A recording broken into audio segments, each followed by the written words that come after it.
Story of Julaybib, companion of Prophet Muhammad, peace be upon him. His name was unusual and incomplete. Julaybib means small grown, being the diminutive form of the word jalbab.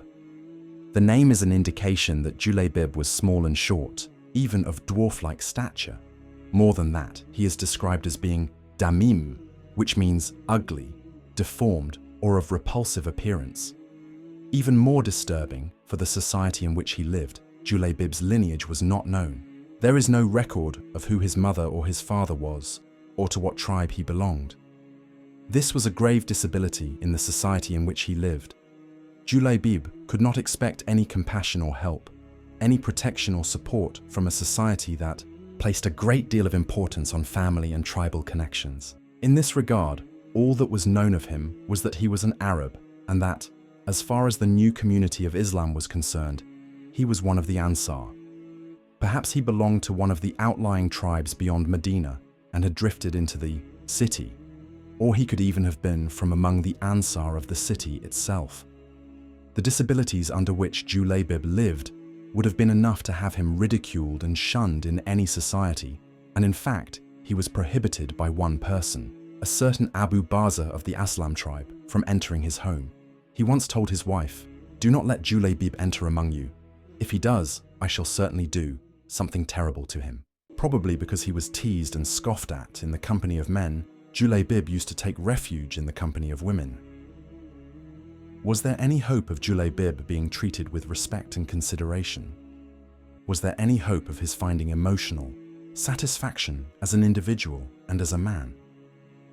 Was there any hope of his enjoying the relationships which others take for granted? And in the new society emerging under the guidance of the Prophet, was he so insignificant as to be overlooked in the preoccupation with the great affairs of state and in the supreme issues of life and survival which constantly engaged the attention of the Prophet? Just as he was aware of the great issues of life and destiny, the Prophet of Mercy was also aware of the needs and sensibilities of his most humble companions. With Julaybib in mind, the Prophet went to one of the Ansar and said, "I want to have your daughter married." "How wonderful and blessed, O Messenger of God, and what a delight to the eye this would be," replied the Ansari man with obvious joy and happiness. "I do not want her for myself," added the Prophet. "Then for whom, O Messenger of God?" asked the man, obviously somewhat let down. "For Julaybib," said the Prophet. The Ansari must have been too shocked to give his own reaction, and he merely said, "I will consult with her mother." And off he went to his wife.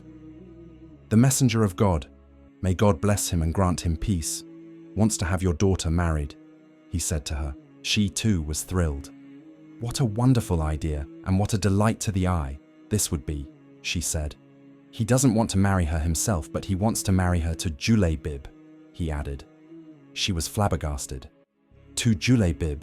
No, never to Julaybib. No, by the living God, we shall not marry her to him," she protested.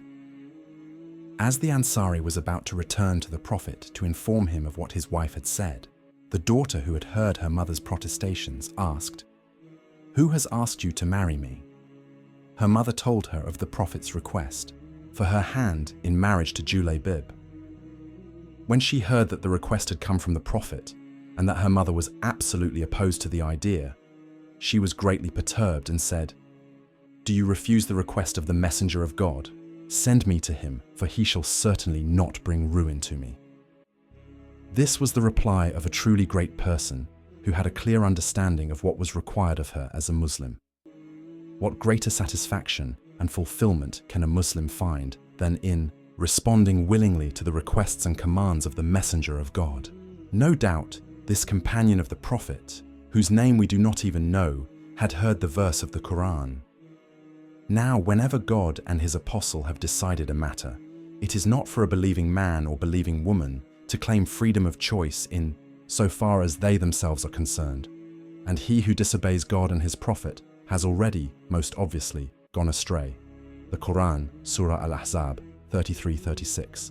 This verse was revealed in connection with the marriage of Zainab bint Jahsh and Zayd ibn al-Haritha, which was arranged by the Prophet to show the egalitarian spirit of Islam. Zainab at first was highly offended at the thought of marrying Zayd, a former slave, and refused to do so. The Prophet prevailed upon them both, and they were married. The marriage, however, ended in divorce, and Zainab was eventually married to the Prophet himself. It is said that the Ansari girl read the verse to her parents and said, "I am satisfied and submit myself to whatever the Messenger of God deems good for me."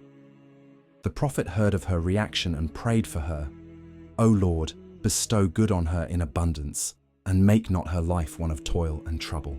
Among the Ansar, it is said there was not a more eligible bride than she. She was married by the Prophet to Julaybib, and they lived together until he was killed. And how was Julaybib killed? He went on an expedition with the Prophet, peace be on him, and an encounter with some mushrikin ensued.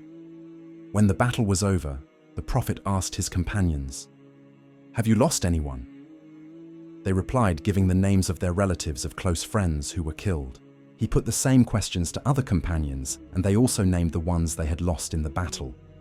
Another group answered that they had lost no close relative, whereupon the Prophet said, "But I have lost Julaybib. Search for him in the battlefield." They searched and found him beside 7 mushrikin, whom he had struck before meeting his end. The Prophet stood up and went to the spot where Julaybib, his short and deformed companion, lay. He stood over him and said, "He killed 7 and then was killed. This man is of me, and I am of him." He repeated this 2 or 3 times. The Prophet then took him in his arms, and it is said that he had no better bed besides the forearms of the Messenger of God. The Prophet then dug for him a grave and himself placed him in it. He did not wash him, for martyrs are not washed before burial. Julaybib and his wife are not usually among the companions of the Prophet whose deeds are sung, and whose exploits are recounted with reverence and admiration as they should be. But in the meager facts that are known about them, and which have here been recounted, we see how humble human beings were given hope and dignity by the Prophet, where once there was only despair and self-debasement. The attitude of the unknown and unnamed Ansari girl, who readily agreed to be the wife of a physically unattractive man, was an attitude which reflected a profound understanding of Islam. It reflected on her part the effacement of personal desires and preferences, even when she could have counted on the support of her parents. It reflected on her part a total disregard for social pressures. It reflected above all a ready and implicit confidence in the wisdom and authority of the Prophet in submitting herself to whatever he deemed good. This is the attitude of the true believer. In Julaybib, there is the example of a person who was almost regarded as a social outcast because of his appearance. Given help, confidence, and encouragement by the noble Prophet, he was able to perform acts of courage and make the supreme sacrifice and deserve the commendation of the Prophet. He is of me and I am of him.